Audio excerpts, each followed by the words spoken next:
بسم اللہ الرحمن الرحیم۔ یقدان یوٹیوب چینل دیکھنے اور سننے والے معزز سامعین کو السلام علیکم۔ جامع الحکایات میں یہ حکایت ہے کہ نیشاپور میں جب الپتگین کی خدمت میں سبکتگین رہتا تھا تو اس کے پاس ایک گھوڑے کے سوا اور کچھ نہ تھا۔ وہ سارا دن جنگلوں میں پھرتا اور شکار کھیلتا۔ ایک دن اس نے دیکھا کہ ہرنی اپنے بچے کے ساتھ چر رہی ہے۔ اس نے گھوڑا دوڑا کے اس بچے کو پکڑ لیا اور خوش خوش لے کر چلا۔ ہرنی نے بھی گھوڑے کا پیچھا کیا۔ یہ دیکھ کر وہ حیران ہوا اور اس نے ترس کھا کر بچے کو چھوڑ دیا۔ اس نے جو مڑ کر پیچھے دیکھا کہ ہرنی اپنے بچے کے چھوٹنے سے خوش خوش جنگل میں جا رہی تھی اور امیر کو بھی مڑ مڑ کر دیکھتی جا رہی تھی۔ اسی رات امیر کو رسول خدا کی زیارت ہوئی، جنہوں نے یہ فرمایا کہ اے امیر ناصر الدین، تو نے ایک بیچارے، بے کس، بے بس، پریشان حال جانور پر شفقت کی۔ خدا نے تجھے دیا یہ مرحمت کی کہ اپنے دیوان میں منشور سلطنت تیرے نام لکھوایا۔ تجھے چاہیے کہ عام خلق کے ساتھ بھی یہی شیوا جاری رکھے اور صفت شفقت کو کسی حال میں نہ چھوڑے۔ اس میں سعادت دارین ہے کہ اکثر تاریخوں میں یہ حکایت بھی لکھی ہے کہ امیر ناصر الدین سبکتگین نے خواب میں دیکھا کہ اس کے گھر میں آتش دان سے ایک درخت ظاہر ہوا اور ایسا بڑا کہ اس کے سائے میں ایک خلق خدا بیٹھ سکتی تھی۔ جب امیر جاگا اور خواب کی تعبیر سوچ رہا تھا کہ سلطان محمود غزنوی کے پیدا ہونے کی بشارت ملی۔ اس سے وہ بہت خوش تھا کہ میرا خواب الاستدعاء اور مسعود الانتہا ہے۔ اس فرزند کا نام سلطان محمود غزنوی رکھا۔ کہتے ہیں کہ سلطان محمود غزنوی کا تعالی صاحب ملت اسلام کا طاع کے ساتھ موافق تھا۔ ہمیشہ سے ایشیائی مورخ ان خوابوں، فالوں، تعلوں کو تاریخ کا ایک دلکش جزو سمجھتے ہیں، مگر فرنگستانی ان کو بالکل تاریخی پایہ اعتبار سے ساکت جانتے ہیں۔ مثل مشہور ہے کہ ہونہار بروا کے چکنے چکنے پات۔ سلطان محمود غزنوی پر یہ مثل صادق آتی تھی۔ وہ لڑکپن ہی سے ہونہار معلوم ہوتا تھا۔ 9 عمری میں باپ کے ساتھ مہمات میں جاتا اور وہ آگے قدم بڑھا کر ہاتھ مارتا کہ پرانے تجربہ کار سپہ سالار دیکھتے ہی رہ جاتے۔ ایام طفلی میں یہ سبق اس نے خوب سیکھ لیا تھا کہ زابلستان یعنی کوہستان ملک جو غزنی کے گرد ہے، اس کے پہاڑی باشندوں سے ہندوؤں کے راجاؤں کو بڑے لشکروں کو بھگا دینا کوئی بات نہیں۔ لڑکپن میں ایک باغ دلکشاں لکھوایا، اس میں مکان روح افزا بنوایا۔ ایک دن وہاں بڑا جشن کیا اور پدر بزرگوار اور امراء نامدار کو بنایا۔ باپ نے باغ اور مکان دے کر پسند فرمایا اور یہ ارشاد کیا کہ ایسے باغ اور مکان تو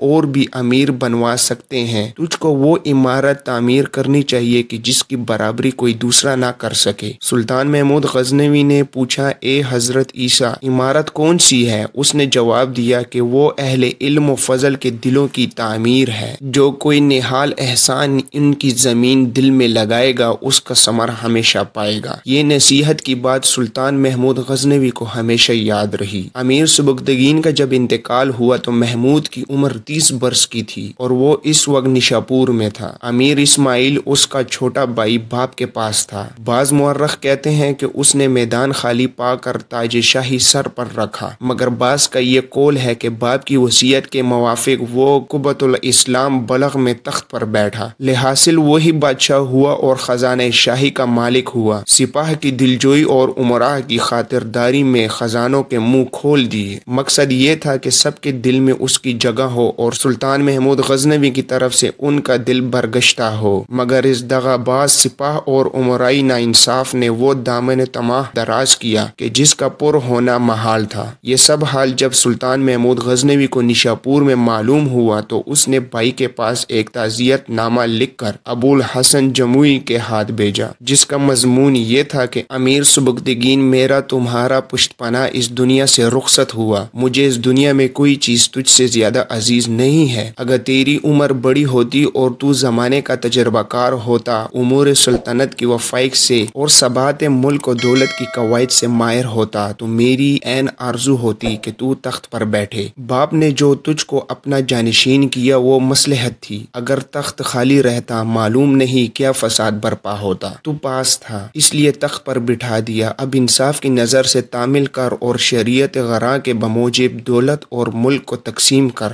دارالسلطنت میرے حوالے کر، بلغ خراسان کا ملک تیرے لیے صاف کیے دیتا ہوں۔ مگر امیر اسماعیل نے بھائی کا یہ منصفانہ کلام نہ سنا۔ ناچار سلطان محمود غزنوی نے سوائے لڑائی کے کوئی چارہ نہ دیکھا۔ نیشاپور اور غزنی سے دونوں بھائی بائرادہ جنگ چلے۔ ہر چند باز امیروں نے چاہا کہ اسماعیل بھائی کا کہنا مان جائے اور لڑائی نہ ہو، مگر یہ بات نہ بن پڑی۔ دونوں بھائیوں میں ایک سخت لڑائی ہوئی۔ تخت سلطان محمود غزنوی کے ہاتھ رہا۔ غزنی فتح ہو گیا۔ اسماعیل گرفتار ہوا۔ ایک دن سلطان محمود غزنوی نے بھائی سے باتوں باتوں میں پوچھا کہ اگر تو مجھ پر ظفر یاب ہوتا تو میرا کیا حال کرتا؟ اس نے جواب دیا کہ کسی قلعے میں تجھے بند کرتا، مگر تیرے لیے آرام و آسائش کا سارا اسباب مہیا کرتا۔ اس وقت تو اس بات کو سلطان محمود غزنوی نے ٹال دیا، مگر پھر اسماعیل کو جرجان کے قلعے میں قید کیا، لیکن اس کے لیے ہر قسم کے چین و آرام کا اسباب تیار کر دیا۔ پھر اس کی ساری زندگی قید میں ہی بسر ہوئی۔ امیر ناصر الدین ترک نژاد غلام اور الپتگین کا غلام ہے، اور الپتگین امیر منصور بن نوح سامانی کا غلام ہے۔ وہ منصور بن نوح کی خدمت میں امیر الامراء کے مرتبے کو پہنچا۔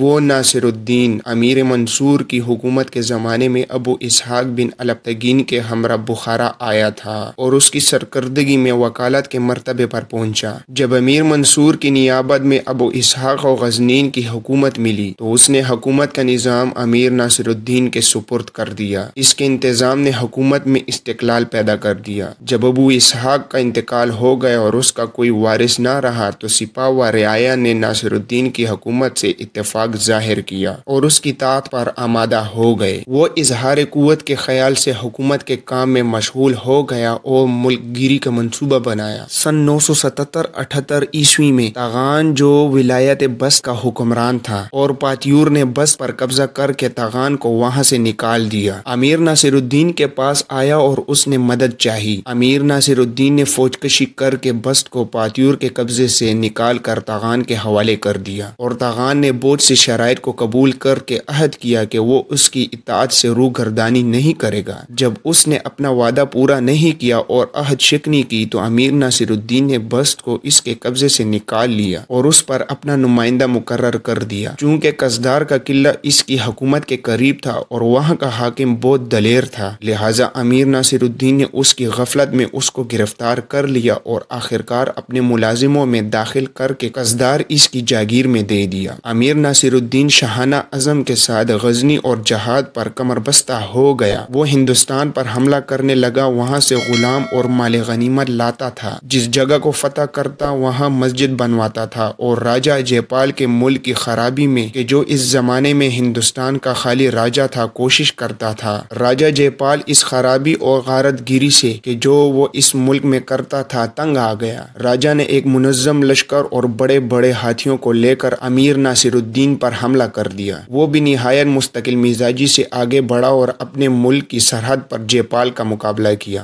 بڑی سخت خونریزی ہوئی۔ امیر محمود غزنوی بن ناصر الدین نے اس جنگ میں داد و شجاعت اور مردانگی دکھائی۔ کئی روز تک دونوں لشکروں میں مقابلہ و مقاتلہ ہوتا رہا۔ کہتے ہیں کہ اس نواح میں ایک چشمہ تھا، اگر اتفاق سے اس چشمے میں گندگی یا نجاست پڑ جاتی تو آندھی، برف اور بارش بڑی شدت سے ہوتی۔ امیر محمود غزنوی نے حکم دیا کہ اس چشمے میں نجاست ڈال دی جائے، پس اس میں ہوا اور برف کی شدت ہو گئی۔ جے پال کا لشکر کہ جو سردی کا عادی نہ تھا عاجز آ گیا، بہت سے گھوڑے اور جانور مر گئے۔ جے پال نے پریشان ہو کر صلح کا دروازہ کھٹکھٹایا اور یہ طے پایا کہ وہ 50 ہاتھی اور کثیر رقم ناصر الدین کو بھیجے گا۔ وہ اپنے چند معتبر آدمیوں کو امیر کے پاس بطور یرغمال چھوڑ کر گیا اور امیر ناصر الدین کے چند معتبر آدمیوں کو مال اور ہاتھی سپرد کرنے کی غرض سے ہمراہ لے گیا تھا کہ مال ادا کرے۔ جب وہ اپنے ٹھکانے پر پہنچا تو اس نے عہد شکنی کی اور امیر ناصر الدین کے آدمیوں کو قید کر لیا۔ اس خبر کے سنتے ہی امیر ناصر الدین نے بدلہ لینے کے ارادے سے لشکر کشی کر دی۔ جے پال نے بھی ہندوستان کے راجاؤں سے مدد مانگی اور تقریباً 1 لاکھ سوار اور بہت سے ہاتھی جمع کر کے مقابلے کے لیے لے آیا۔ لغمان کے نواح میں دونوں فریقوں میں جنگ ہوئی۔ امیر ناصر الدین کو فتح و نصرت حاصل ہوئی۔